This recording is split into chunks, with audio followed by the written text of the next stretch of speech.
Hi guys! How are you today? Welcome back to my channel, Adventures in America. If you are new to my channel, my name is Jocelyn. Today we are going to talk about the latest immigration advisory in the Philippines. This is in regards to the departure requirements for Philippine passport holders, identification certificate or certificate of reacquisition or retention. All passengers who use these travel documents upon arrival and were admitted under the same status shall be required to present the same during departure. Accordingly, if you use a travel document, you will also be required to present the above documents during departure. Non-presentation of the required documents shall be a ground for the deferral of your departure. So please take note of this important advisory. In essence, if you arrived in the Philippines using these travel documents, you must also use the same documents to exit the Philippines. Now, here's the actual memorandum from the Commissioner of the Bureau of Immigration, Jaime Morente. Now, here is a complete Philippine departure guide for all passengers. Please remember that there are specific requirements for certain eligible passengers, depending on the purpose of your trip outside the Philippines. In addition, there are also general requirements that are common to all exiting passengers. For first-time immigrants, students enrolled abroad, and exchange visitors, here are the requirements.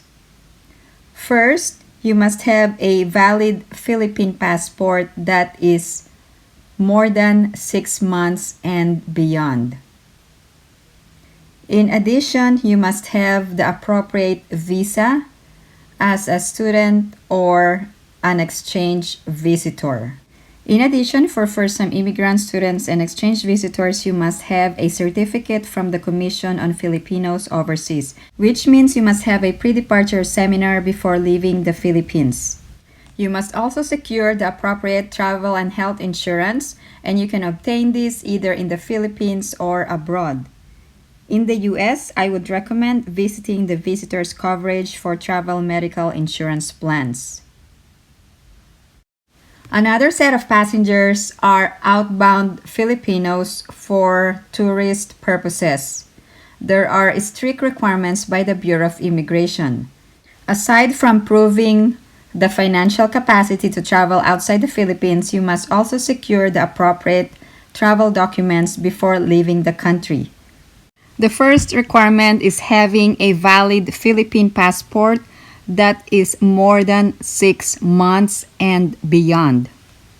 Another important requirement is to secure the appropriate travel or medical health insurance. The Bureau of Immigration will not let you exit the Philippines without a travel insurance.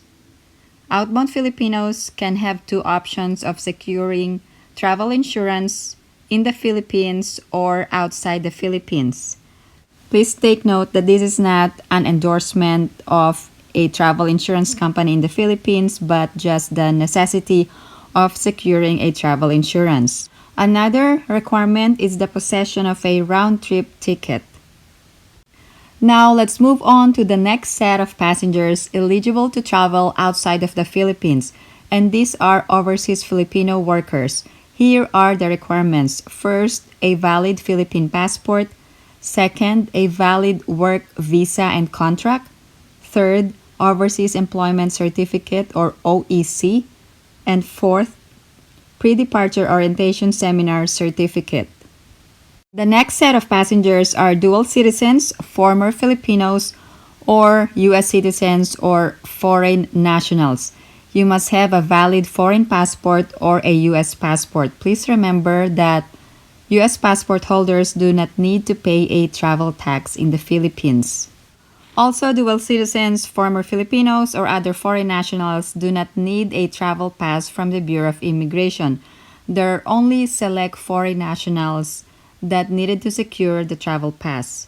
Now, for those U.S. green card holders, you must have a valid green card or your stay in the Philippines or outside the U.S. must be not more than 1 year. There are strict requirements for U.S. green card holders who stayed outside the U.S. for more than 1 year. If you are in this situation, you must secure a returning resident visa if you stayed outside of the U.S. for more than 1 year. So that means you cannot enter the U.S. if you are a green card holder who overstayed outside of the U.S.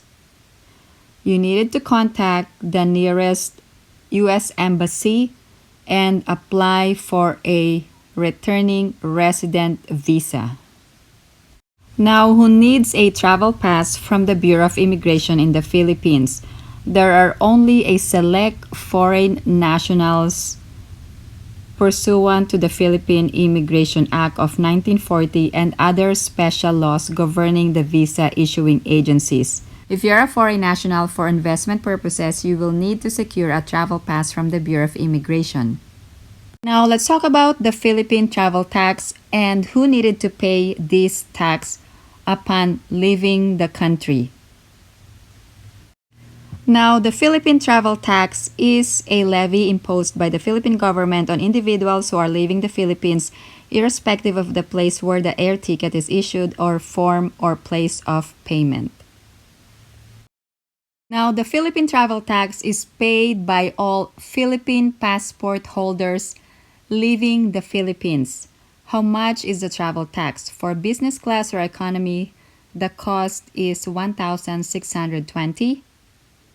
And for reduced travel tax, the cost is 810 pesos.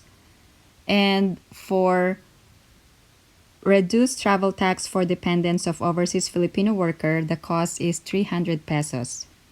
Now, for unaccompanied minors traveling out of the Philippines, you will have to secure a clearance from the Department of Social Welfare and Development. There are actually a list of documents that you must submit before the minor can travel out of the Philippines.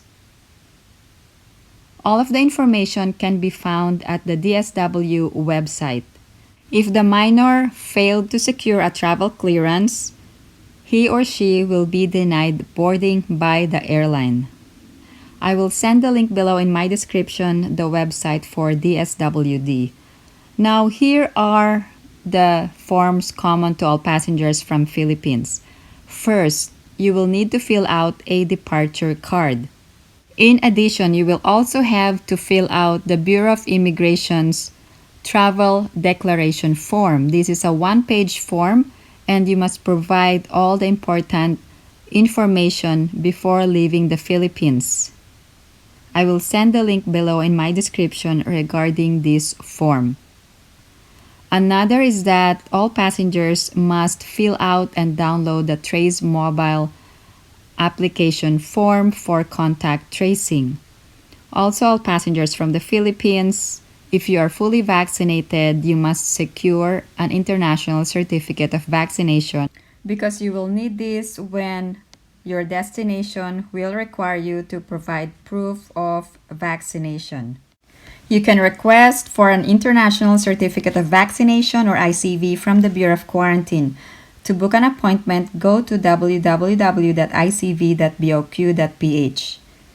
Also, request for a digital proof of vaccination from the VaxCert.ph portal can be done, and fully vaccinated travelers may generate their own vaccination certificate by logging on to the website. Now, for all Philippine airline passengers, if you are flying through PAL, there are forms that you needed to fill out. First, the PAL passenger information form. And second, if you are testing through a PAL partner laboratory, you must also fill out the laboratory form for COVID tests. So all passengers must register to the PAL passenger information form as early as 24 hours and 5 days before departure for PAL partner ECIF.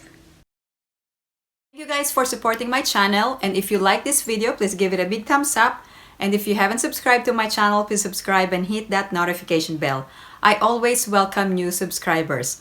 Also, if you recently traveled in the Philippines, please share your travel experience and let us know what you think of the travel restrictions.